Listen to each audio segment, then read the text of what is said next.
Most men grow up believing attraction follows a simple formula. If you earn enough, age gracefully, and accumulate experience, women will naturally see you as desirable. That belief is repeated so often it feels like common sense. Yet for many men, reality quietly contradicts it. They reach a certain age, achieve stability, and still feel unseen. The confusion that follows is not accidental. It comes from misunderstanding what attraction actually responds to. The myth is comforting because it is measurable. Money can be counted, years can be tracked, status can be displayed. These things offer certainty in a world where emotional connection feels unpredictable. Men are taught that if they meet external benchmarks, attraction will follow automatically. When it does not, they assume something is wrong with women, culture, or timing. Rarely do they question the formula itself. The truth is more uncomfortable. Attraction is not a reward for accumulation. It is a response to something internal that cannot be displayed on paper. Age by itself carries no meaning. Two men can share the same number of years and evoke completely different reactions. One feels grounding, familiar, and quietly compelling. The other feels tense, performative, or invisible. The difference is not what they have gathered, but what they have integrated. Many men age without processing their experiences. They move through relationships, losses, and disappointments without reflection. Time passes, but the internal world remains reactive and unresolved. From the outside, they appear seasoned. On a deeper level, they are still negotiating old insecurities. Women sense this long before any conversation becomes intimate. What registers is not maturity, but unfinished emotional weight. This is where the myth breaks down. Attraction does not respond to claims of value. It responds to coherence. A man who is internally settled does not need to advertise what he offers. His presence communicates stability without effort. A man who is still trying to prove himself carries tension, even when he appears successful. That tension is not a moral failure, but it is perceptible. When men rely on age, money, or status as substitutes for inner development, attraction becomes transactional. Interaction turns into presentation. Conversation becomes a subtle pitch. Women feel this shift immediately, not because they are calculating, but because the dynamic lacks ease. Intimacy cannot grow where self-conscious performance dominates. This misunderstanding creates resentment on both sides. Men feel misled. Women feel pressure where there should be connection. The issue is not that external factors never matter, but that they were never the foundation. They open doors, but they do not create closeness. They can invite attention, but they cannot sustain desire. To understand why certain older men feel quietly magnetic, the focus must move away from what they possess and toward how they have metabolized their lives. Attraction begins where inner clarity replaces effort.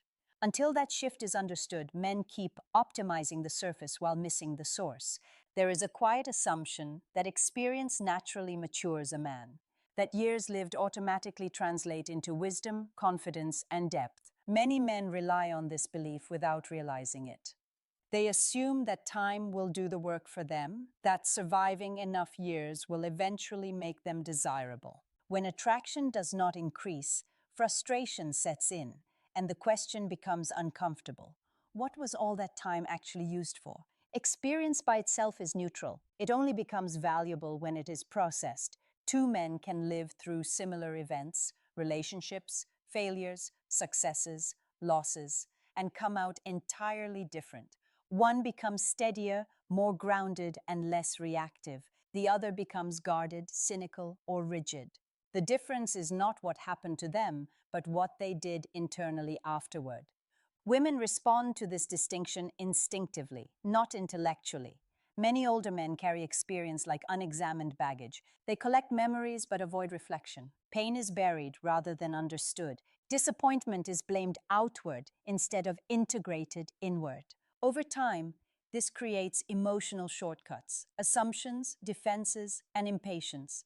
These patterns feel efficient to the man living with them, but they register as emotional noise to others. Attraction does not grow in noisy internal environments. Desire responds to refinement, not accumulation. A man who has learned how to sit with discomfort without projecting it has a different quality than one who merely endured difficulty. He listens differently. He reacts differently. He does not rush to control outcomes because he has learned that control is often a substitute for fear. This calm is not passive. It is earned through attention and correction over time. When experience is not metabolized, it hardens. Men become proud of survival rather than growth. They reference what they have been through as proof of value, not realizing that unresolved experience leaks through behavior. Subtle irritations, impatience, emotional flatness, or defensiveness create distance. Women may not name these traits consciously, but they feel the lack of openness they signal. In contrast, a man who has reflected on his past carries experience lightly. He does not need to relive it or display it. His history informs him without defining him. This creates flexibility. He can be present without being haunted by comparison or expectation. That presence allows intimacy to develop naturally, without pressure or narrative. This is why some men with impressive histories still struggle with connection. Experience has been collected, not integrated. It sits on the surface as identity, rather than shaping behavior quietly. Desire does not attach to stories about the past. It responds to how safe and open the present moment feels. Women are not drawn to experience because it exists. They are drawn to what experience has resolved. When time has softened a man instead of narrowing him, it shows in how he moves through interaction. His attention is steady. His reactions are measured. His interest does not feel urgent or performative. Understanding this distinction changes the focus entirely. Attraction is not about proving that you have lived. It is about demonstrating without effort that you have learned. Experience becomes attractive only when it has been transformed into clarity. Without that transformation, time passes, but desire remains unmoved. Attraction does not begin with excitement. It begins with regulation. Before desire ever registers as interest, the nervous system evaluates whether a presence feels safe, predictable, and grounded. This is why women often feel drawn to certain men without being able to explain why. What they are responding to is not a trait they can list, but a psychological signal they can feel. One of the first signals is emotional steadiness. A man who does not rush to fill silence, justify himself, or manage impressions creates space. In that space, a woman's attention settles instead of scanning for risk. This is not about being quiet or reserved. It is about being internally organized enough that nothing needs to be forced outward. Another trait women respond to instantly is coherence between words, tone, and behavior. When a man's reactions match his statements, trust forms quickly. Inconsistency creates tension, even when intentions are good. A calm response after a disagreement, a measured pace in conversation, and an absence of emotional spikes all communicate reliability without explanation. Boundaries are part of this signal as well. Men often think boundaries push people away. In reality, clear boundaries reduce uncertainty. A man who knows what he will and will not accept does not negotiate his values in the moment. This removes pressure from interaction. A woman does not feel tested or evaluated. She feels oriented. Presence is another element that operates beneath conscious thought. Presence is not charisma or intensity. It is attention that is stable and unfragmented. When a man listens without preparing his next move, his attention feels different. It does not pull, it does not hover, it rests. That quality allows a woman to relax without disengaging.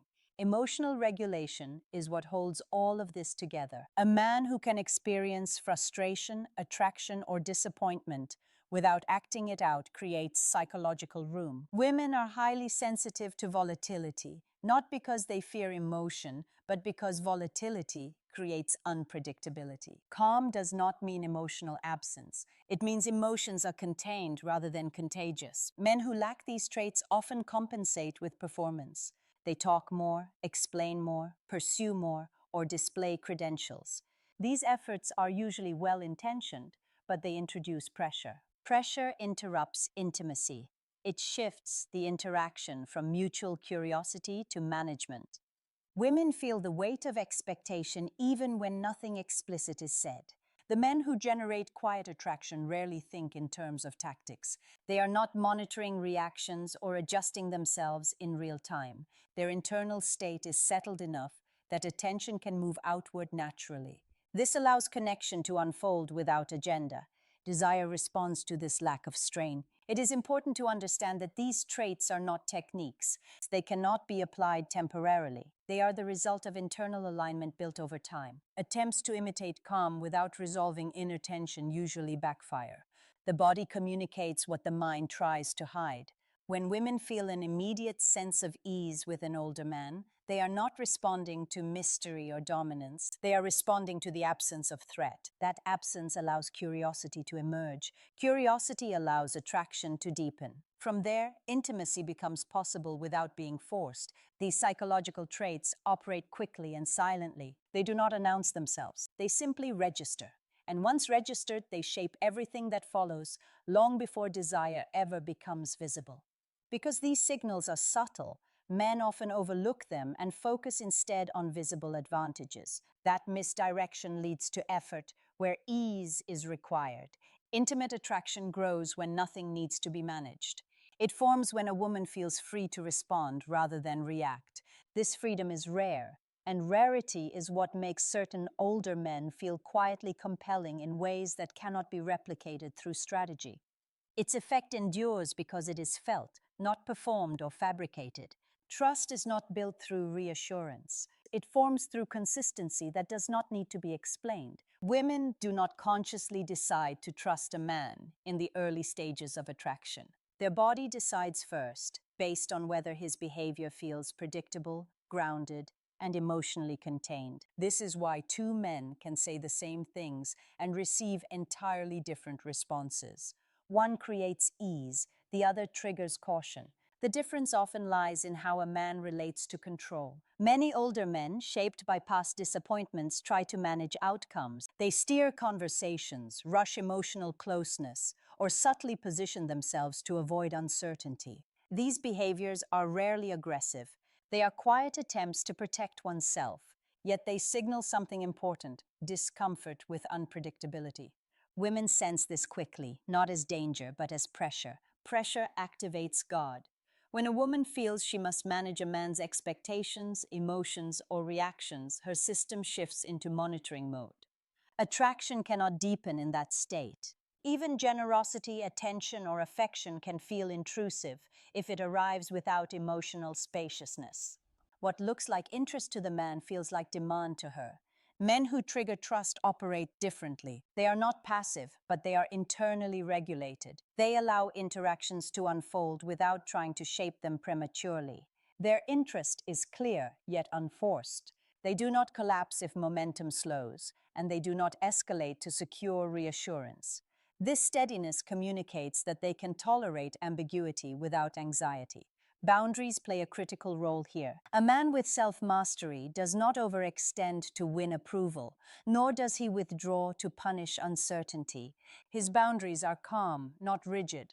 They are expressed through behavior rather than declarations. This creates orientation. A woman knows where she stands without feeling confined. Trust grows in environments where signals are clear but flexible. Another dividing line is emotional responsibility. Men who expect women to soothe their frustration, validate their worth, or repair their disappointment create subtle burden. Even when unspoken, this expectation weighs on interaction. In contrast, men who process their own emotional states internally create relief. A woman does not feel recruited into emotional labor. She feels free to be herself. Consistency under pressure is especially telling. Attraction often fades not because of conflict, but because of how conflict is handled. A man who becomes reactive, defensive, or distant when challenged signals instability. A man who remains present, curious, and self-contained signals reliability. Reliability is not dull, it is disarming. Many men misunderstand this and assume trust comes from charm, openness, or disclosure. Oversharing early, explaining intentions excessively, or seeking affirmation can feel intimate to the speaker but overwhelming to the listener. Trust grows when a man's internal state does not fluctuate dramatically based on external feedback. That steadiness reduces uncertainty without removing mystery. Women are not testing men in a strategic sense. They are responding to patterns. Does his energy remain stable? Does his behavior align over time? Does his presence feel supportive rather than consuming? These questions are answered through observation, not conversation. A man does not earn trust by asking for it. He earns it by not requiring it. When trust forms, guard relaxes naturally. A woman becomes more open, not because she decided to be, but because nothing in the interaction demands vigilance. This openness is often mistaken as sudden attraction. In reality, it is the absence of internal alarm. Understanding this distinction reframes attraction entirely. It is not about convincing a woman that you are safe or reliable. It is about becoming someone whose internal order makes safety self-evident. Men who achieve this stop triggering defenses without trying to lower them. Their presence does the work quietly, long before intimacy becomes visible. Intimate attraction reaches its deepest point when a woman feels safe enough to soften. This safety is not about protection in a physical sense, nor is it about reassurance spoken aloud. It is about the internal environment a man creates simply by being who he is. Vulnerability emerges when nothing in the interaction demands defense, explanation, or self-monitoring. The man who invites this response is not flawless. He has experienced loss, disappointment, and uncertainty like anyone else. What separates him is that his inner world is no longer chaotic. He has learned how to regulate himself before engaging others. As a result, his presence feels spacious rather than consuming. A woman does not feel pulled into his unresolved history or asked to complete him emotionally. Safety forms when emotional responsibility is clearly owned. This man does not lean on attraction to stabilize his self-worth. He does not seek intimacy to escape loneliness or prove relevance. Because he is not using connection as medicine, connection becomes genuine. His interest is clean. It does not carry urgency, entitlement, or hidden expectation. Women respond strongly to this cleanliness. It allows them to relax without losing themselves. Vulnerability does not feel risky when there is no emotional debt implied. A woman can open gradually because she trusts that her openness will not be used to regulate the man's insecurities or manage his reactions. This is rare, and rarity intensifies attraction. Another defining quality is emotional containment. This man can experience desire without rushing it. He can feel closeness without clinging. He can tolerate distance without withdrawing or punishing. These capacities signal maturity at a level words cannot convey. They tell a woman that intimacy will be met with steadiness, not volatility. It is important to understand that vulnerability is not triggered by persuasion. It is not earned through consistency alone. It arises when a woman senses that a man's inner state is stable enough to hold complexity, when she feels that her emotions will not overwhelm him or destabilize the connection. She becomes more willing to share them. Men who lack this stability often confuse intensity with depth. They escalate quickly, mistake disclosure for intimacy, and push for emotional closeness before trust has formed. This creates resistance, not because women fear intimacy, but because premature intensity feels unsafe. Depth requires patience. Safety grows in measured environments. The older man women feel drawn to is not trying to appear evolved. He has integrated his experiences into a coherent sense of self. His confidence is quiet because it does not need reinforcement. His boundaries are gentle because they are firm internally. He does not need to signal strength because it is already present. When women feel safe becoming vulnerable, attraction shifts from curiosity to intimacy. This shift is subtle but profound. It changes how she listens, how she engages, and how deeply she allows herself to be seen. It is not something a man can demand or engineer. It is something he invites by who he has become. In the end, intimate attraction is less about being impressive and more about being inhabitable. A man whose inner world is calm, ordered, and emotionally self-contained offers a space where vulnerability feels natural. Women do not fall for his age. They respond to the man he became while carrying it. This understanding reframes attraction as consequence, not pursuit. It reminds men that inner order quietly shapes every connection. When nothing inside him is fighting, intimacy no longer feels risky, forced, or uncertain. It feels inevitable, sustainable.